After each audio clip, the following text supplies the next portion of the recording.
Alright, so here's the thing. I used to be a One Piece hater, but everyone kept telling me it gets insane. So I pushed myself all the way through pre-timeskip, and honestly, I'm starting to get it. Today, I'm ranking all the arcs, ranking my top 3 villains, heroes, and moments of the show. Nothing crazy, just me sharing my thoughts. So if you'd like to stick around and listen to me yap about One Piece for a bit, I'd love to have you here. Also subscribe. It just takes a second for you, but it means the world to me. Anyway, let's go. Number 23, starting off, Syrup Village. I think a lot of people will agree with me on this as the lowest arc. Kuro wasn't unforgettable. He was just so bad I can't help but remember him as the worst villain. Long Ring, Long Land. Honestly, quite a forgettable and frankly boring arc. It was a nice little break from the seriousness of Skypiea and Alabasta, but definitely deserves a spot down here for me. I'm likely going to turn some heads with this one, but I've put Logtown here. Now I get that this arc is for introducing some important characters, Smoker, Dragon, Ace, but they just didn't feel that important at the time, and this arc was a little underwhelming for me. Drum Island. Now I'll be honest, I don't remember everything about this arc, but what I do remember is that my favourite part was when they left. Orangetown. I actually did enjoy this arc. There's not much more to say other than I liked Buggy as a character. Alabasta. I already know I've heard a lot of feelings putting Alabasta this low, but I just couldn't get around the Civil War storyline. It's already cliche enough theme as it is, and it was so dragged out. Little Garden. A lot of the stuff on my channel is very creature orientated, so this arc stood out for me. Jaya. It was a good build up for Skypiea. I actually enjoyed seeing all of the different Sea Kings in the knock-up stream. We also met Blackbeard, but at the time we have no clue who he is, so that's cool as well. Romance Dawn. The beginning of the whole story. I love seeing the Luffy-Shanks dynamic and seeing how Luffy gets his devil fruit. We also get Zoro in the arc. A really enjoyable start to the show. Arlong Park. This was just a really solid, well-rounded arc. It had emotion, it had a good villain, it had great fight scenes. Need I say more? Baratie.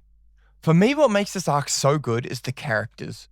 We meet Sanji, who has a great backstory and a great introduction. We also meet Mihawk, a legendary One Piece character in and out of the show.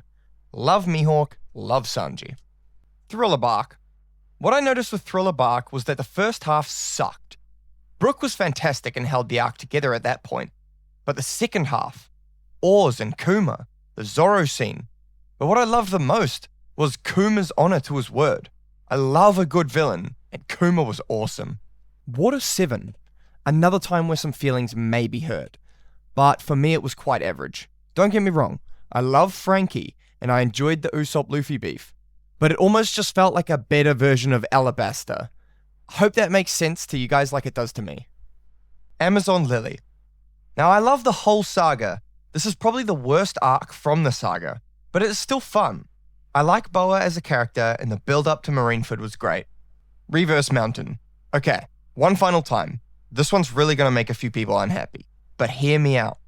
The design of Reverse Mountain is so creative and unique. It literally turns the world of One Piece into an unskippable quest. It forces pirate crews to sail around the entire planet in a singular path so that they are strong enough to withstand the new world when they arrive. This is excellent world building, and hands down one of my favorite things about One Piece. This arc is extremely underrated. Skypiea.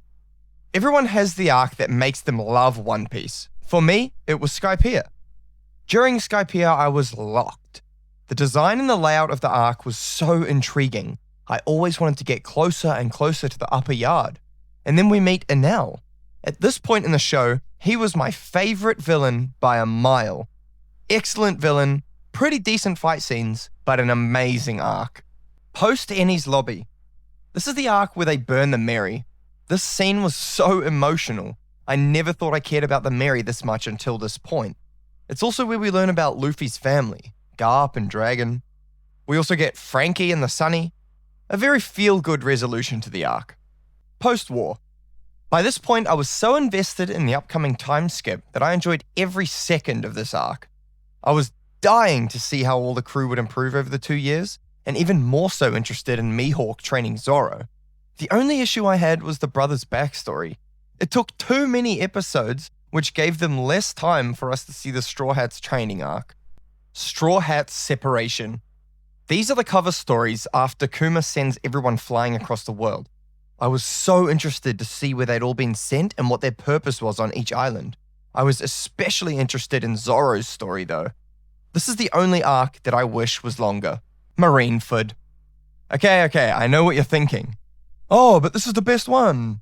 This arc was fantastic. Top tier. Almost everything about it was perfect. I loved Whitebeard, and the Admirals, Ace's death scene, Luffy's Conqueror's Haki. And I know One Piece fans hate it when they hear this, but it was unfortunately the pacing that killed it for me. If they squeezed this arc down into a slightly shorter format, it would be my number one, for sure. But this is my list. Impel Down. This arc reminds me of Made in Abyss. I love the whole descending through levels and each one gets more deadly, all with different biomes.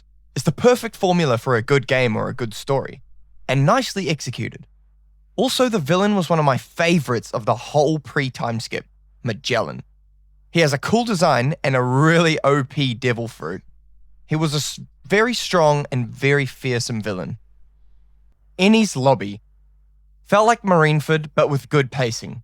Constant action, the stakes are high. We learn about Robin's past in the Void Century. Luffy enters Gear 2 and 3 for the first time. The entire arc is just packed with good lore and better fights. Enies Lobby is easily one of the best arcs pre-time skip, and objectively, it's probably the best arc here. But my favorite arc? The Sabaody Archipelago. We arrive at Sabaody in the hopes of reaching the new world, so the arc feels purposeful. The anticipation of finding Rayleigh was insane. We meet Kizaru, a top-tier villain, and we eventually find Rayleigh, who reveals he now knows everything about the One Piece and the Void Century, confirming everything is real, opening up Pandora's box for the show. One of my favorite scenes from pre-time skip is when Kuma whispers to Rayleigh just before he sends the Straw Hats flying to their training arcs. The storytelling is excellent and unexpected. This arc really just kicks everything into gear, and it was definitely the most memorable moment and most enjoyable arc for me. Alright, with all the arcs ranked, let's move on now to my top 3 favorite villains, heroes, and moments from the show. Alright, starting off with our villains, number 3, I put Magellan. This guy was just such a threat, and I thought his poison dragon was hectic. Definitely one of the best devil fruits so far. I loved his large Dracula-esque design with the wings, and everything about the villain just blended perfectly with the arc.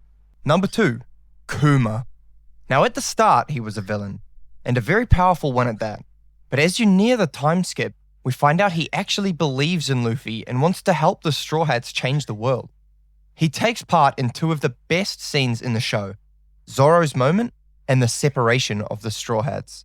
The reason he's such a great villain is because he's not mindless. He's wise and honorable, and he makes his own decisions.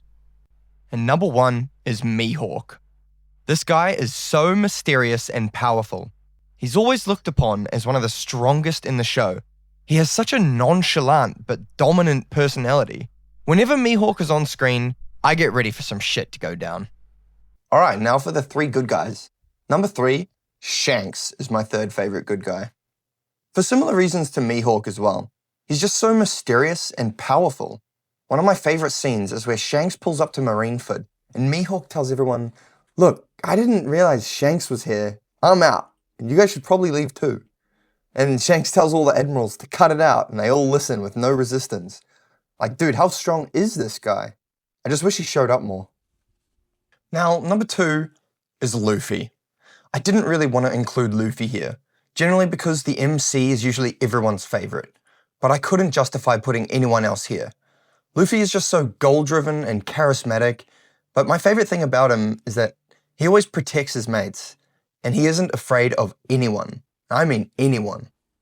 And my favorite good guy is Brook. Ever since I first met him in Thriller Bark, I found him so funny and I instantly knew I'd like him. My favorite part about him though is his balance of humor, courage, and wisdom. He always knows when to be funny, but also when to lock in. And real quick to finalize, I'm just going to go over my 3 favorite moments from the show so far. My 3rd favorite moment is Zoro asking Mihawk to train him. I love this scene. As Mihawk is one of my favorite characters, seeing Zoro's training arc is him training with the man he lives to defeat, the world's greatest swordsman. I love to see Zoro drop his pride for once, just to see the bigger picture. And there couldn't have been someone better to train him.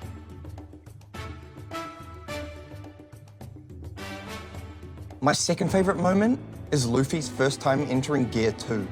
I love power-ups in animes, and this one was dope. Just seeing him stand there and admit, I'm not good enough. Then he evolves right in front of our eyes. Also, about 15 episodes later, we get Gear 3. This scene just leaves so much anticipation for future gears. It's definitely one of the main things I look forward to in the show.